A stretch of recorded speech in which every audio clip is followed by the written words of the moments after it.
There's a man who contradicts. Wait, he's the type of guy who tell you there's no first place, but he's part of a race. Right, so I'm going to go straight over to your project. So tell us a little bit about your project, or as much as you can, please, Matt. Okay, yeah. Well, it's basically built on the assertion that the only way to both define and create a truly free society where everyone has truly equal rights is to establish the non-aggression principle as the law through a peace agreement.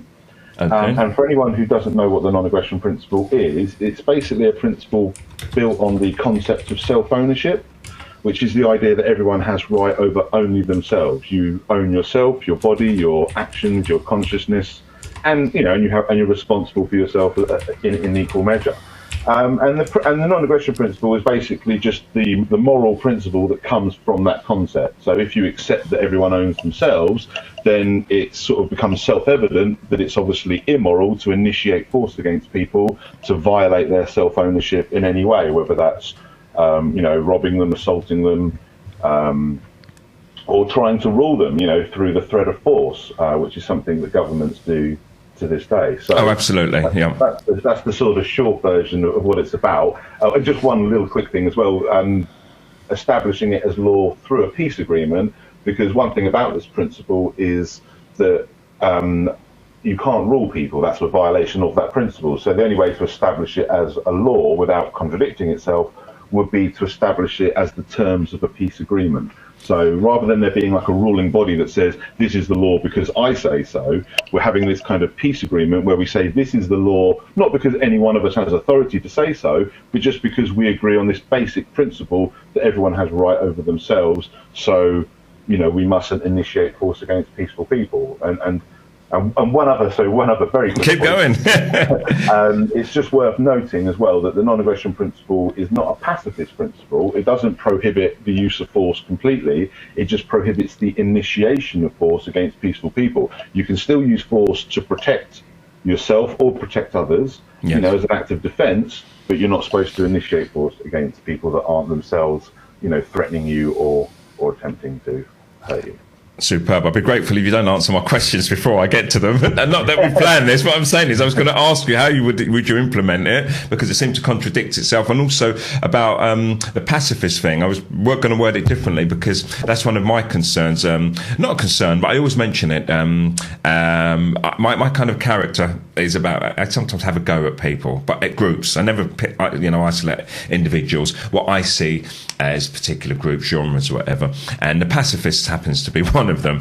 And I always talk about, in my personal view, how futile a movement it is, in the fact of people who say they're never ever going to use violence against anybody, even if it meant they were in danger or their families. And I respect the people for having their own ideologies, don't get me wrong, but my personal view is like it doesn't seem right. And I'm glad to hear that this principle that you're putting forward wouldn't prohibit the use of violence, because I think we all know that, or force, let's say, because we know it does have a place, rather than the government who have currently got a monopoly on it.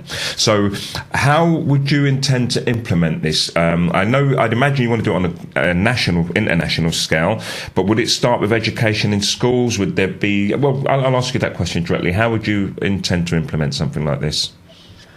Well, I mean, at this stage, it's just trying to get the idea out there and trying to sort of wake people up to this kind of way of thinking. I'm not the only person that sort of discovered, I didn't come up with the non-aggression principle. Yeah, I know of it. I mean, obviously, as a concept, it's older than even the term is, and, there are people that sort of, have come at it from different angles. Some people call themselves anarchists. Some people call themselves voluntarists, which is probably more in line what I would call myself, someone who believes that all interactions should be voluntary.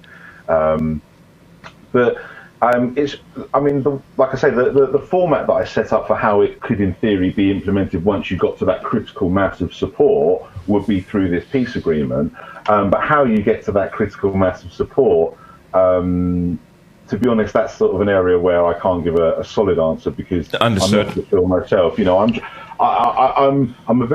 a big idea, but it's at a very small stage at this point, because it's being sort of, somebody with no notoriety or particularly large following. just sort of trying to put it out there at this stage. But the idea would be is to get enough people to support the idea. Yeah.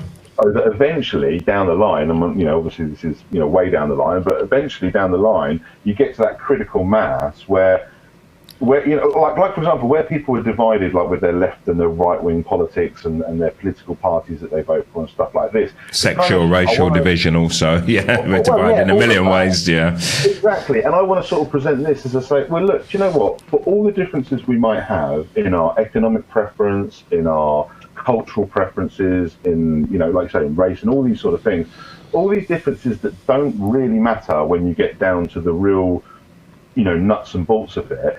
This is a kind of unifying common ground. Like I call it a universal morality, because we all have our own individual moralities and our preferences, and we can we can associate and disassociate with people based on those personal preferences.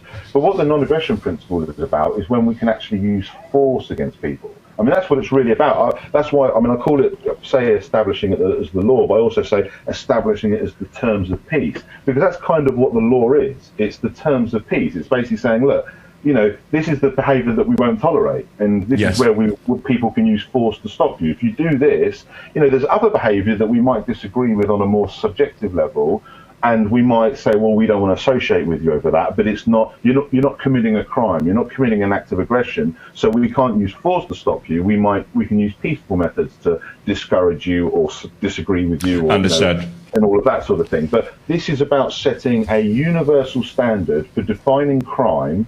Therefore, we can have a universal standard for defining what law is.